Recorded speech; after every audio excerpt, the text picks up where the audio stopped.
Pemirsa, KTT ke-43 ASEAN telah dibuka pagi tadi oleh Presiden Joko Widodo. Polri menggerahkan lebih dari 1.000 personel untuk mendukung kelancaran KTT ke-43 ASEAN. Untuk mengetahui perkembangan terkini dari konferensi tingkat tinggi ke-43 ASEAN dan juga antisipasi yang dilakukan Polri dalam mendukung keamanan dan kelancaran KTT, kita segera bergabung dengan reporter Polri TV, Laili Yunianti. Laili, silakan dengan laporan Anda. Ya, Ibda Almira, saat ini saya berada di Posko Command Center 91 Operasi Tribratajaya 2023 yang berlokasi di Polda Metro Jaya. Dan bisa dilihat di belakang saya ini terpantau situasi kota Jakarta melalui Posko Command Center yang sudah terkoneksi dengan ribuan CCTV untuk memantau situasi keamanan di kota Jakarta selama penyelenggaraan KTT ASEAN ke-43. Command Center 91 Operasi Tribratajaya ini dibangun oleh Polri yang dilengkapi dengan sistem keamanan berteknologi canggih berstandar internasional seperti yang dilakukan pada saat pelaksanaan event internasional sebelumnya yakni G20. Dan bisa dilihat ribuan CCTV tersebar untuk memantau keamanan di seluruh titik wilayah Jakarta. Ada juga teknologi face recognition, kamera body worn yang melekat di anggota, serta aplikasi SOT presisi dan aplikasi lainnya yang terintegrasi dengan sistem pengamanan lainnya. Jadi pengamanan Polri ini yang dilakukan secara terpadu dan terkoneksi antara jajaran dan juga stakeholder terkait. Dan pada hari ini tadi kegiatan konferensi tingkat tinggi ke-43 ASEAN 2023 telah dibuka secara resmi oleh Presiden Joko Widodo di Jakarta Convention Center. Dan dalam pidato pembukaannya Presiden Joko Widodo menyinggung kekuatan ASEAN hingga tantangan di masa depan. Menurut Presiden Joko Widodo, kesetaraan merupakan value utama ASEAN karena dengan adanya perbedaan makin menyuburkan demokrasi. Selain itu, tantangan masa depan juga disebut semakin berat dan Indonesia mengajak negara ASEAN untuk saling menguatkan kerjasama demi menciptakan kemakmuran, menciptakan stabilitas dan menciptakan perdamaian dunia guna mencapai tujuan bersama sesuai dengan tema KTT ke-43 ASEAN pada tahun ini, yaitu ASEAN Matters Epicentrum of Growth. Berikut pidato Presiden Joko Widodo pada pembukaan KTT ke-43 ASEAN di Jakarta. Tantangan masa depan semakin berat dan mengakibatkan perebutan pengaruh oleh kekuatan besar. Tapi ASEAN sudah sepakat untuk tidak menjadi proksi bagi kekuatan manapun, untuk bekerja sama dengan siapapun bagi perdamaian dan kemakmuran. Jangan jadikan kapal kami, ASEAN, sebagai arena rivalitas yang saling menghancurkan. Tapi jadikanlah kapal ASEAN ini sebagai ladang untuk menumbuhkan kerjasama, untuk menciptakan kemakmuran, menciptakan stabilitas, menciptakan perdamaian yang tidak hanya bagi kawasan, tapi juga bagi dunia. Yang mulia, samudra dunia terlalu luas untuk dilayari seorang diri.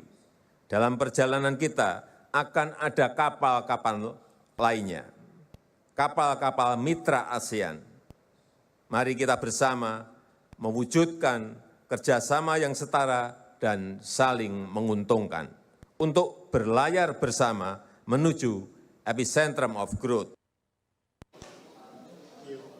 Ya, melalui tema tersebut, Indonesia bertekad mengarahkan kerjasama ASEAN tahun 2023 untuk melanjutkan dan memperkuat relevansi ASEAN dalam respon tantangan kawasan dan global, serta memperkuat posisi ASEAN sebagai pusat pertumbuhan ekonomi kawasan untuk kemakmuran rakyat ASEAN. Dan KTT ke-43 ASEAN di Jakarta ini dihadiri oleh 9 pemimpin negara ASEAN, serta 10 negara mitra dialog, dan juga termasuk Sekjen PBB dan juga PM Kanada. Rangkaian KTT ke-43 ASEAN juga akan diisi dengan KTT antara ASEAN dengan sejumlah negara mitra. Rangkaian pertemuan tersebut dalam format plenary dan juga retreat, yakni KTT ke-26 ASEAN Tiongkok, KTT ke-24 ASEAN Korea Selatan, KTT ke-26 ASEAN Jepang, dan KTT ke-11 ASEAN Amerika Serikat.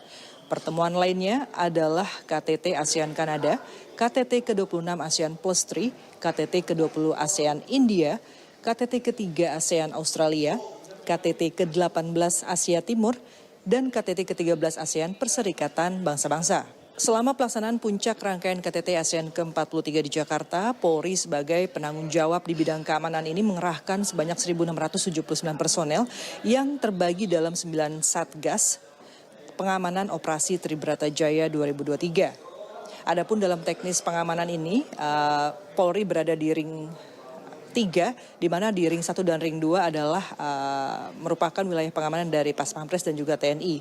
Operasi Tribrata Jaya ini resmi digelar sejak gelar operasi dilakukan pada tanggal 1 September kemarin hingga 9 September mendatang untuk mengamankan penyelenggaraan KTT ke-43 ASEAN tahun 2023. Dan salah satu satgas yakni Satgas Preventif melaksanakan pengamanan di wilayah objek vital dan dilibatkan juga dalam pengamanan ring 1, yakni untuk melakukan sterilisasi dan juga deteksi di venue penyelenggaraan. Di bawah kendali Satgas Preventif, Polri melakukan pengamanan menyeluruh melalui 7 subsatgas, yakni pengamanan dari bandara, dari penginapan, dan juga hingga ke venue penyelenggaraan. Dan berikut penjelasan dari Kasatgas 2 Preventif, Brigjen Pol Rudi Antariksawan. Ini adalah KTT ASEAN yang mungkin lebih besar dari yang di Labuan Bajo. Jadi ini ada 11 negara ASEAN yang datang, kemudian juga ada beberapa negara mitra ASEAN yang datang di sini. Jadi saya adalah Kasatgas 2 Preventif dari beberapa satgas lainnya. Ada satgas preemptif, ada penindakan, ada teror, dan lain sebagainya. Saya adalah Satgas 2 Preventif. Satgas Preventif ini adalah satgas yang punya tugas melakukan pengamanan ya untuk mencegah terjadinya gangguan keamanan ya. Ini terdiri dari beberapa subsatgas. Jadi melakukan kegiatan pengamanan baik orang, kemudian barang, kemudian tempat dan kegiatan. Nah, oleh karenanya beberapa bagian atau di bawah saya adalah ada subsatgas, ada 7 subsatgas. Yang pertama adalah subsatgas bandara. Nah, mulai dari kedatangan tamu sampai nanti tamu kembali juga, ini kita lakukan pengamanan di sana. Kasubsatgas adalah Kapolres bandara di sana. Kemudian yang kedua dari bandara menuju ke akomodasi ke hotel. Ini adalah subsatgas hotel atau akomodasi, ini di bawah saya. Di sini adalah di situ ditempatkan personel juga untuk melakukan pengamanan di situ, tentunya pengamanan di ring 3. Kalau di ring 1 2 adalah Paspampres, tetapi ada juga kita yang dilibatkan ke ring 1. Contohnya adalah subsatgas sterilisasi. Mereka yang menggunakan alat untuk melakukan sterilisasi ya, baik alat-alat deteksi, kemudian juga kinen ini atau anjing pelacak kita gunakan untuk melakukan sterilisasi. Ya, jadi kasubsatgas sterilisasi ada juga. Kemudian subsatgas pengamanan objek. Ya, kemudian tempat-tempat yang digunakan untuk kegiatan, misalnya di JCC nanti ada kegiatan. Kemudian ada juga nanti kegiatan spos ya, yang ada di Taman Mini dan sebagainya. Kemudian subsatgas kawasan. Kawasan itu adalah Polres-Polres yang berada di sekitar Polda Metro Jaya. Jadi ada Polres Jakarta Pusat, Jakarta Selatan, ya, kemudian Jakarta Timur, dan seterusnya. Ini adalah subsatgas kawasan. Ini di bawah para Kapolres.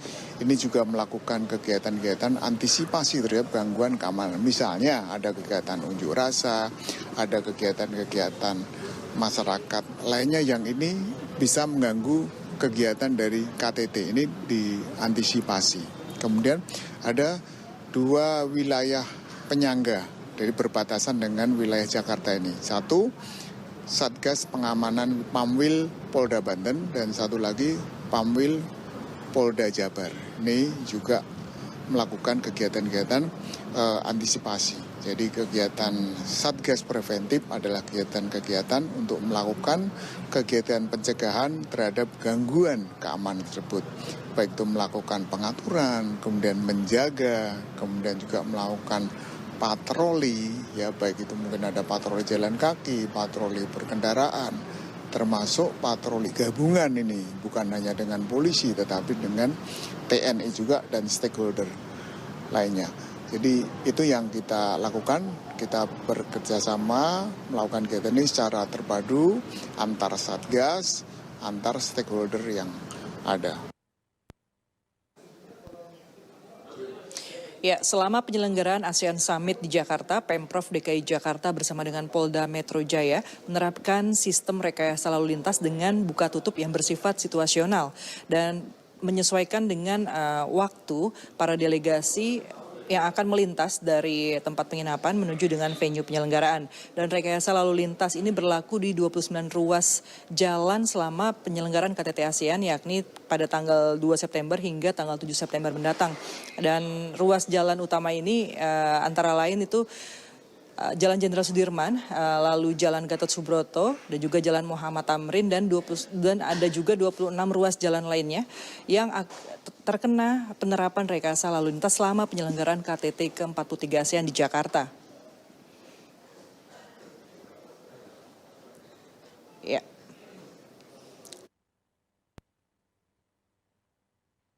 Juga sudah menyiapkan rute alternatif selama penerapan rekayasa lalu lintas diberlakukan, dan untuk layanan umum, transportasi umum seperti Transjakarta beroperasional dengan normal, dan selama penyelenggaraan ini juga dari Polri, Korlantas Polri juga akan terus melakukan analisa dan evaluasi terkait dengan manajemen lalu lintas yang sudah diterapkan. Ya, Ibda Almira.